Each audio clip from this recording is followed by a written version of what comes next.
ప్రభువైన యేసుక్రీస్తు నామములో అందరికీ వందనాలు.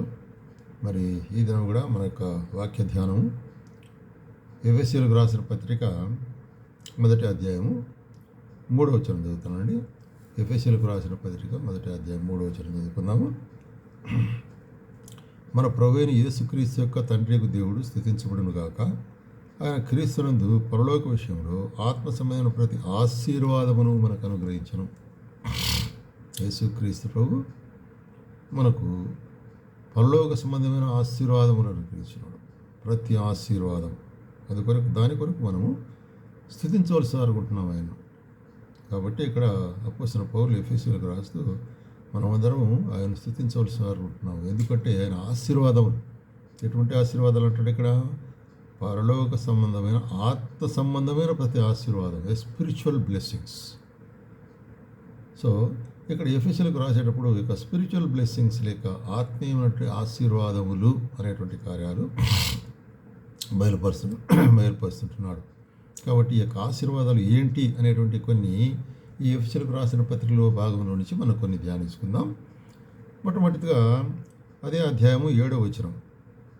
ఎఫెసీయులకు మొదటి రాసిన పత్రిక మొదటి అధ్యాయం 7వ వచనం.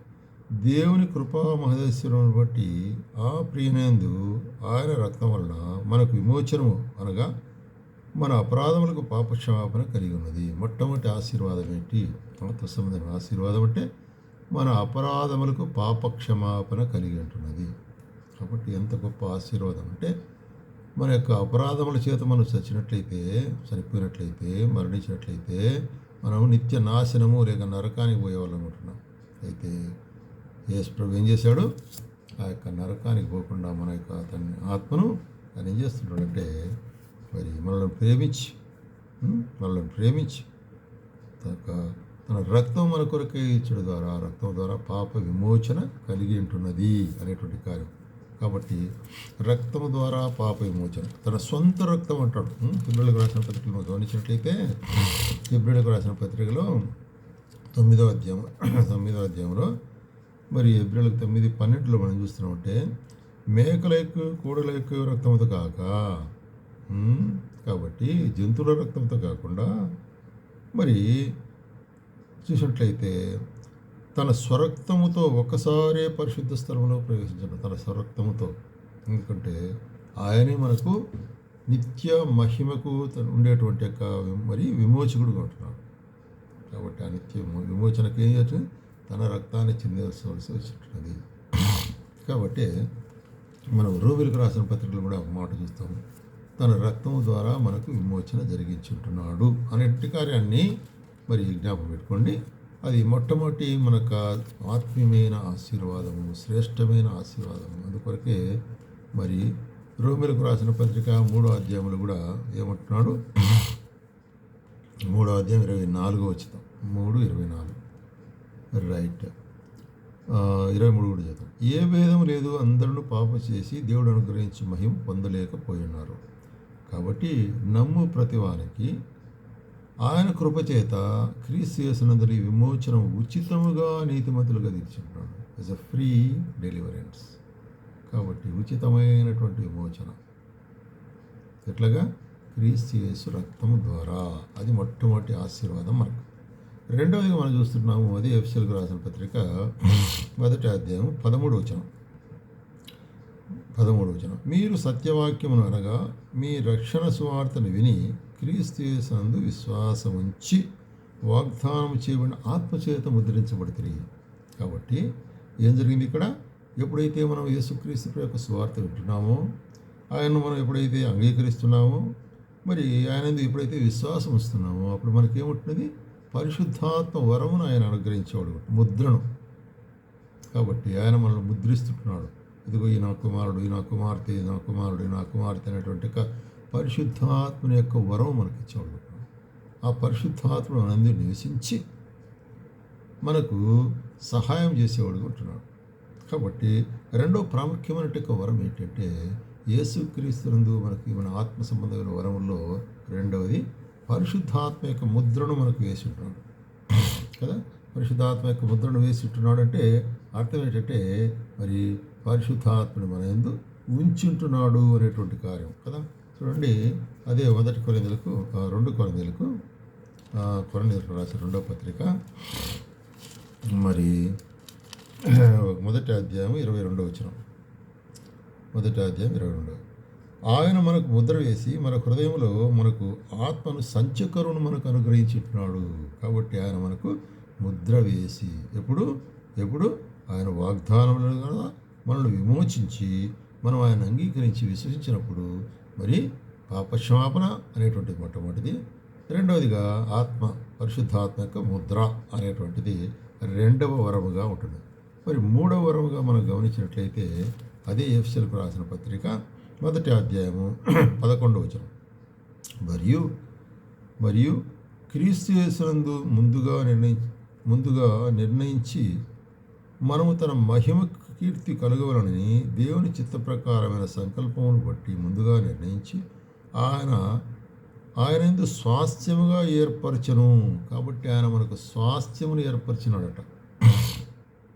ఆయన మనకు స్వాస్థ్యముగా ఉంటున్నాడు. కాబట్టి స్వాస్థ్యము ఏర్పరచుట అనేటువంటి కార్యము మరి మూడవదిగా మనం గమనిస్తున్నాము. ఏమిటి స్వాస్థ్యము అనేటువంటిది మనం గమనించినట్లయితే అదే స్వాస్థ్యాన్ని గురించి మనకు రోమిలకు రాసిన పత్రిక 8వ అధ్యాయంలో మాట అంటాడు. రోమిలకు రాసిన పత్రిక ఆయన మనకు స్వాస్థ్యం అంటున్నాడు. అంటే స్వాస్థ్యం అంటే ఏంటండి?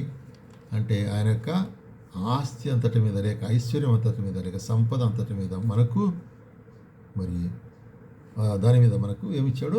మనకు భాగం ఇచ్చుంటున్నాడు అనమాట. అందుకొరకు ఏమంటాడు రోమిలకు రాసిన పత్రిక 8వ అధ్యాయంలో చూడండి 17వ వచనం. మనము పిల్లలమైతే వారసులము అనగా దేవుని వారసులము, క్రీస్తుతో కూడా మహిమ పొందుటకు ఆయనతో కూడా శ్రమపడినట్లా క్రీస్తుతోడి వారసులము. కాబట్టి వారసుడు అంటే అర్థం తెలుసు కదా. వారసుడు అంటే తన తండ్రికి చెందినటువంటి కార్యములన్నీ కూడా వారు పొందేవాడుకుంటున్నాడు తండ్రి తర్వాత కదా. తండ్రి ఆ వారసునికి అవన్నీ రాసి, అదేవిధంగా మన దేవుడు కూడా ప్రభువైన యేసుక్రీస్తు ద్వారా మనం వారసులుగా చేసినాడు. ఎంత గొప్ప మరి ఆధిక్యత మనం కలిగి ఉంటున్నాము.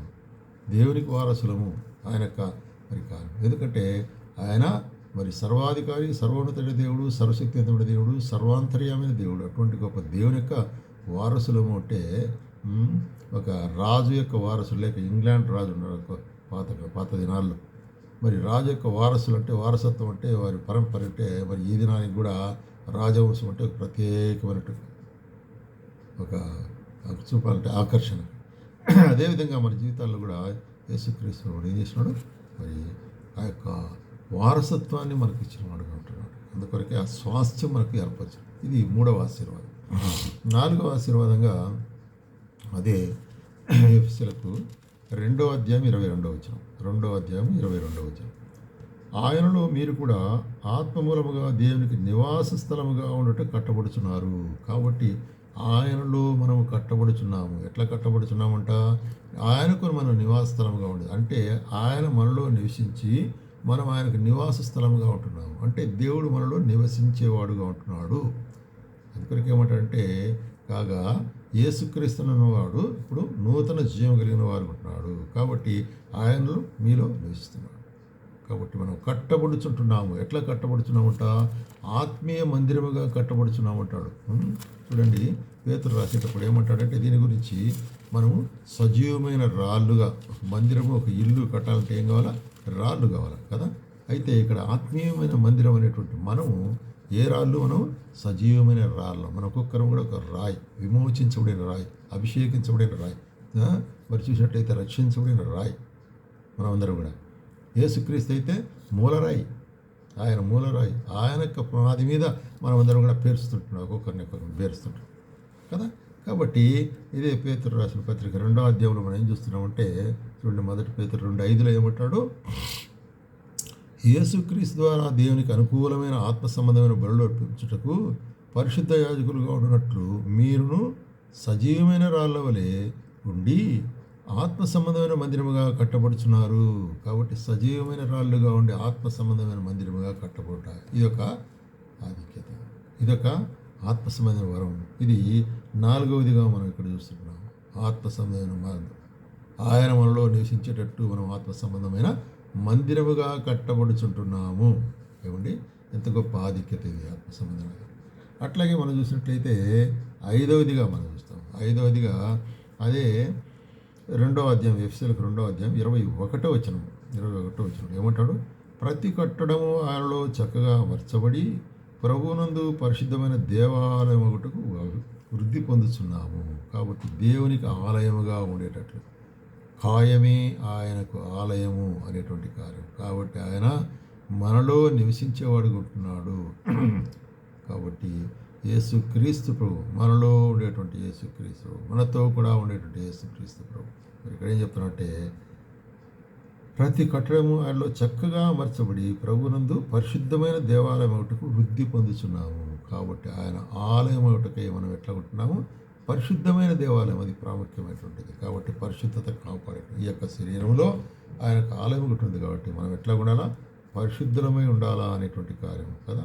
అందుకొరకే 1 కొరింథీయులకు 3వ అధ్యాయంలో ఏమంటాడంటే, ఇదే ఎట్లా కట్టబడుచుంటున్నాము అనే కార్యాన్ని గురించి ఇక్కడ చెప్తూ 3వ అధ్యాయంలో 17వ వచనం ఏమంటాడు ఇక్కడ? 16, 17 చదువుతాను. మీరు దేవుని ఆలయమైన ఉన్నారనియు దేవుని ఆత్మ మీలో నివసించుతున్నది మీరు ఎరగరా. కాబట్టి డోంట్ యు నో అంటాడు. ఎవడైనా నువ్వు దేవుని ఆలయం పాడు చేసినలా దేవుడు వారిని పాడు చేయను. మనం దేవుని ఆలయం పరిశుద్ధమైనది, మీరు ఆ ఆలయమైనారు. కాబట్టి ప్రేమను జాగ్రత్తగా ఉన్నారు. మనల్ని ఆయన తన ఆలయంగా చేసుకున్నాడు. ఎటువంటి ఆలయం? పరిశుద్ధమైన ఆలయం. కాబట్టి మన దేహ ప్రాణ ఆత్మల్లో పరిశుద్ధత అనేటువంటిది కలిగి ఉండాలి. ఎందుకంటే మన దేవుడు పరిశుద్ధుడు. నేను పరిశుద్ధుడు కనుక మీరును పరిశుద్ధులేడు అంటాడు. పరిశుద్ధత లేకుండా ఎవరు కూడా దేవుని చూడలేడు అంటాడు. కాబట్టి అటువంటి పరిశుద్ధతను మనం కాపాడుకోవాలి. ఆయనే మనకు పరిశుద్ధత ఇస్తున్నాడు. ఆయనే మనకు మరి రక్షణ ఇస్తున్నాడు. ఆయనే మనకు మరి విమోచన ఇస్తున్నాడు. ఆయనే మనకు ఆత్మ ముద్ర ఇస్తున్నాడు. ఎటువంటి గొప్ప ఆశీర్వాదాలు మనకు. కాబట్టి ఆయన కొరకైన మనం ఏమంటున్నాం? ఇక్కడ దేవుని ఆలయమై ఉంటున్నాము. కాబట్టి ఇది ఇంకొక ఆత్మీయమైన ఐదవది ఆత్మీయమైన ఆశీర్వాదం. తర్వాత ఇంకొక ఆత్మీయమైన ఆశీర్వాదం మనం చూస్తుంటున్నాము. చూడండి, ఆత్మ సంబంధమైన ఆశీర్వాదం అంటే 3వ అధ్యాయంలో, అదే ఎఫెసీయులకు రాసిన పత్రిక 3వ అధ్యాయము 12వ వచనంలో ఏమంటాడు ఇక్కడ?